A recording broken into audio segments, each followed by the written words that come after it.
Howdy rowdy everyone, Lightning here. I'm here with another Walking Dead video. This is going to be my review of The Walking Dead Season 9, Episode 12, Guardians. Alright, so, what an episode. We got our first introduction to Beta, the second in command to the Whisperers, and we also got to see inside the Whisperers camp,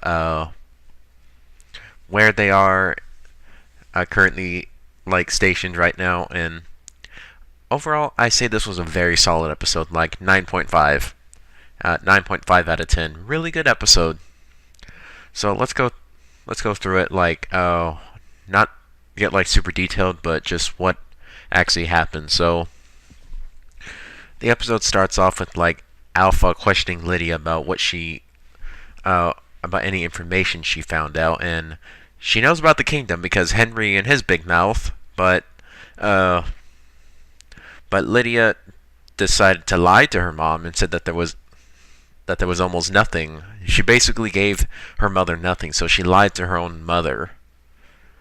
And then later on, when their Whispers are taking a rest, Henry had discovered them, and then lo and behold, Beta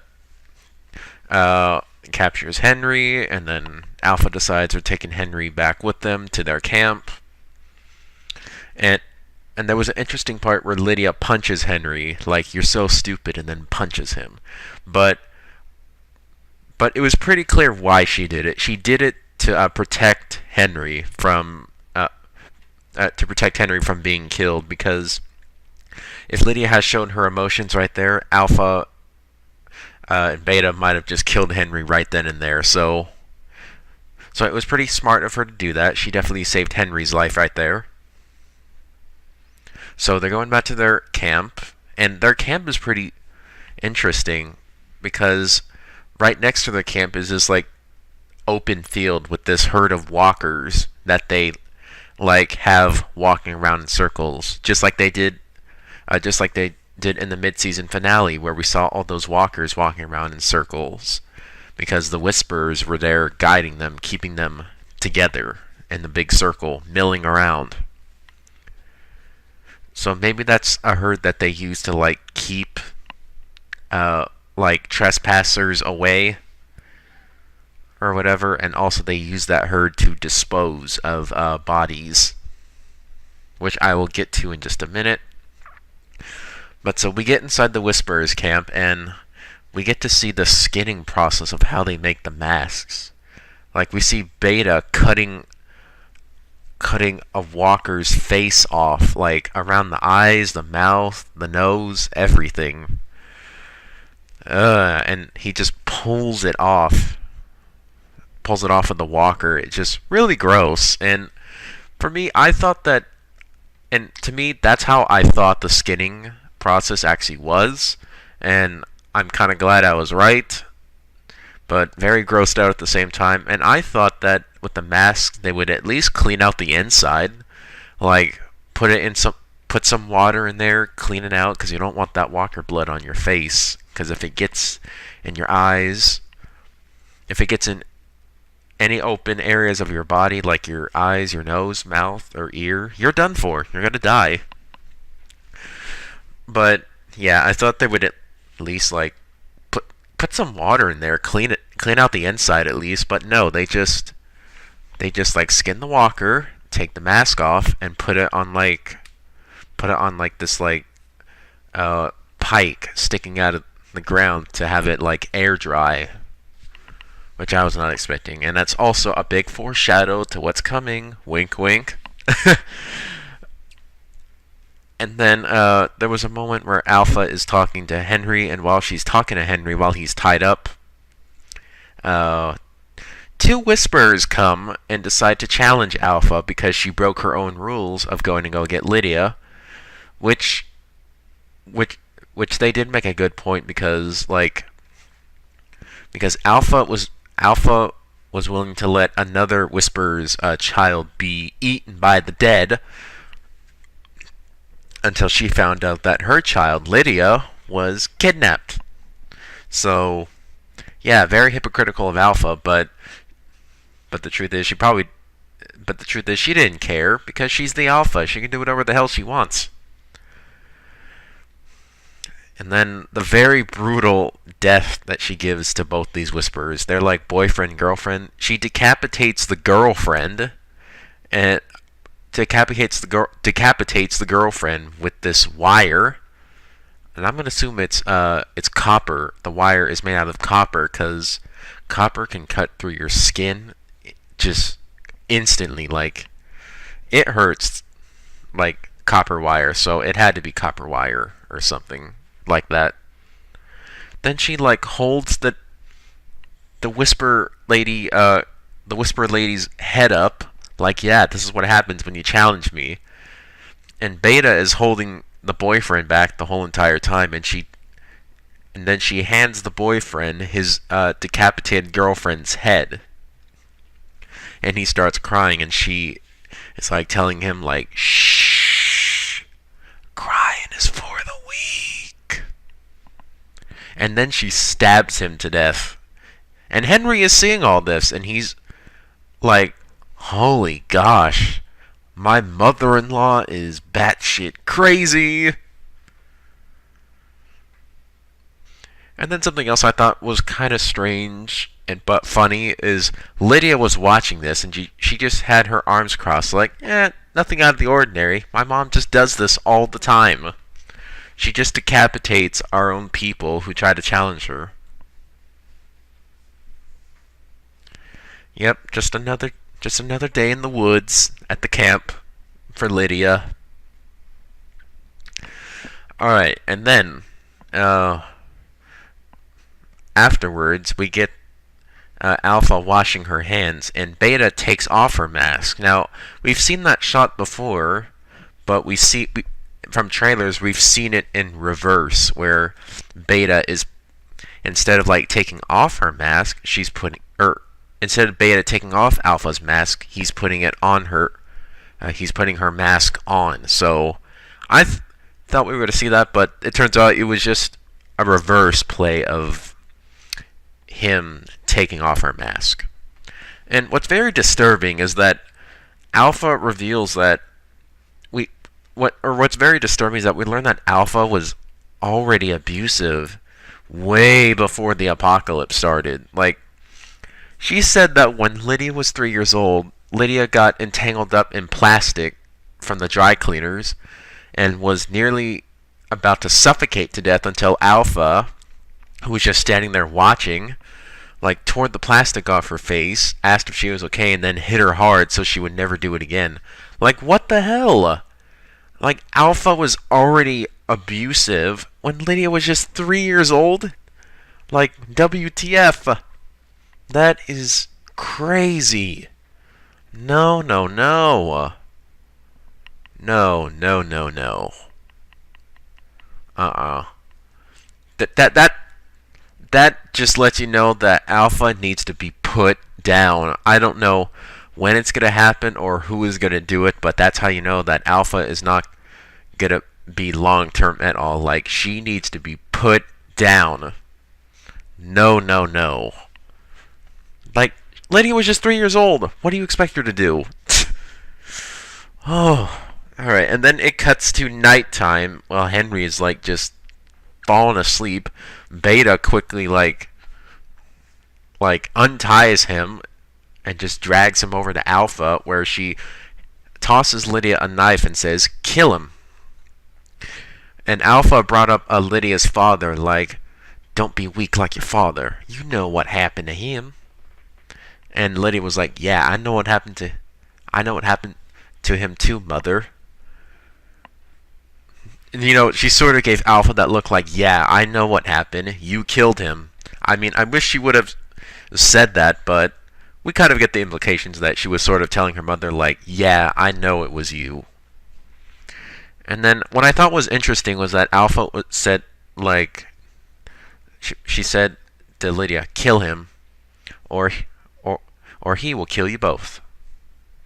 She said, like, she said, kill him, or he'll kill you both. You decide. So she was willing to let Beta, like if Lydia didn't kill Henry, she was willing to let Beta kill Henry and Lydia. So maybe this proves that Alpha doesn't see Lydia as her daughter now, just sees Lydia as another Whisperer. She's willing to let Beta kill her. Wow, that is just interesting. And then before anything can happen, Walkers attack. Walkers attack. And they start chomping on a couple Whisperers, and I thought it was kind of funny how some of the Whisperers that didn't get attacked by Walkers were frantically putting their masks on, like, no, don't, like, no, Walkers, we are, no Walkers, we are with you guys, see, we're deceased, we have the masks on. And it turns out that Daryl and Connie led that Walker herd right outside the camp to their camp,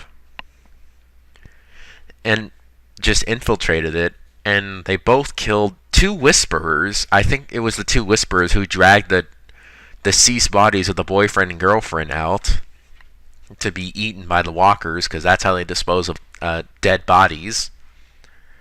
So that's what they did. They killed 2 Whisperers and took like their ponchos and their masks and infiltrated the camp, and they ran off. That was such a great way to end the episode, but it leaves me disappointed because I'm like, no, we need to see what happens afterwards, which we are going to see the Daryl Beta fight happening in next episode, which I will get more into in my predictions video, so be ready for that. Alright, now that I got like the main plot of the episode out of the way, which I thought was very solid, get to see the brutality of Alpha and how Beta's very loyal to Alpha. I like that. And Samantha Morton and Ryan Hurst make a great team as Alpha and Beta. Bravo. Alright, moving on to the B plot of this episode. Like, we got the A plot, which is the Henry, the Whisperers. Then we go to the B plot, which is cutting back to Alexandria. We have not seen like any Alexandrians since episode 9, so it's nice to see them again. So it cuts to like a council meeting. Michonne is saying like, you was telling Gabriel like, you hid this from me on this relay. Eugene and Rosita almost died, and Jesus died for it. And we know about these mask-wearing savages who dress up like the dead and are trying to kill us. But the thing is, I could see both arguments that Michonne and Gabriel were making. Like, she said, like, it's way too dangerous for us to put ourselves out there where we don't need to, which I can see her point to that. But I can also see to Gabriel's point that Alexandria just can't cut itself off from the rest of the world and from the rest of the communities, and what would Alexandria do if Alexandria was in trouble? Like, Hilltop, Kingdom, Oceanside would come to our help if we needed it, and we should do the same for them. So I was a little torn on that. I could see both sides, but I'm probably leaning more towards what Gabriel and Sadiq were talking about, because being full-blown isolationist is not a good way. No. And I thought it was really cold of Michonne to say, like, tell Sadiq, like, what would happen to what would it mean for Alexandria to survive if it means that the kingdom falls? She said, it means Alexandria survives. That is very self-centered. No. I mean, she said she was open to opening the Alexandrian doors for the kingdom if the kingdom needed refuge. But she brought up that Ezekiel still has hope for the kingdom to stay standing, which I think it's good that Ezekiel does have hope for the kingdom to still stand, even though it's kind of crumbling. But still, you practically have family. Carol is at the kingdom. You have family at the kingdom. They're practically family. They need your help, Michonne, and you should be there for them when they need it. And then it cuts to Negan in his cell being confronted by Michonne, basically explaining why he came back, and Michonne's like, well, why did you come back? And he's like, well, I think you should learn to trust me. She's like, no. If this is why you came back here, you should have stayed out there. And that I don't need your help leading, and I'm not the leader. But I like that Negan called out Michonne on sort of being like a dictator, because Michonne made this charter that it gives power back to the people, but yet she is vetoing almost everything the Alexandria City Council votes on based on security reasons. And they granted her that power to do that, so their votes wouldn't matter. That is very dictator-like, and I think that sort of got to Michonne. Like, and also that's something that should be applied to government in this day and age, is that never grant an agency or a leader so much power like that, because that's very dictator-like. You shouldn't never grant a leader that much power. So that's something that can be used in today's governments around the world. Just pointing that out. All right. And then, right when Michonne was telling like the guys there that in the cell that to like tie Negan up and then have those windows closed so that he can't eavesdrop, because that's what he's been doing. She sees Judith run off. That Judith was watching the whole time. So she discovered it. I thought maybe Judith was going to tell Michonne that she has been talking to Negan, but no. Michonne just found out by seeing Judith. So, whoops. And then it cuts to Judith and Michonne having a conversation about Negan. Michonne is basically saying, like, he is not your friend. Why are you talking to him? He is a monster. And Judith comes to his defense, saying, like, I feel sorry for him. And no, he's not a monster. He's a human being. He has changed, Mom. And Michonne's like, but he's done monstrous things. He's killed people that your father and I have known. And saying that people like that can't change. And Judith basically says, well, you did. And then Michonne's just like, go to your room, because I need a minute. In that moment, you can tell that Judith did touch a nerve right there, in which she was kind of right. Michonne was very closed off, and just not like how she is now, where she's more like in line with her family, because she sort of shut that off. Like after she lost her first son, Andre Anthony. Like that was very. Like, Michonne in Season 3 is different than Michonne right now in Season 9. That's definitely for sure. And then it cuts to Michonne going to Aaron's house and saying, like, if you guys want to revote on the fair, I will not veto it. Like, the people of Alexandria are going to have to weigh, like, the pros and cons, the risks that it would mean if they were to go to the fair. So I like that. I like that that Michonne was open to the compromise right there. Like, the people will have to weigh and choose the risks themselves. I think that is good. That is very good. But at the same time, she's like, I'm still not gonna. I may not. Or I guess she didn't say that, but it was implicated that she's not gonna go because she needs to stay back in Alexandria and help keep things together, because you can't have all your best fighters leave and leave your community completely unguarded. Like, no. So it's good for Michonne that she's going to stay at Alexandria and help watch over things and keep not only Judith and RJ safe, but help keep Alexandria safe itself. So that was nice to see that she was open to compromise. And then we see people in Alexandria getting food and other supplies ready to go to the fair. It's a trading fair, so that's going to be pretty cool to see. And then there's little moments with Eugene, Sadiq, Gabriel, and Rosita. Eugene decides to help out Father Gabriel and gives him like these stretchy pants for Rosita and her baby. And he told Gabriel, like, I'm in love with her, but she's in love with you, and you're in love with her, and you'd be a damn fool to just let her go. And he's right.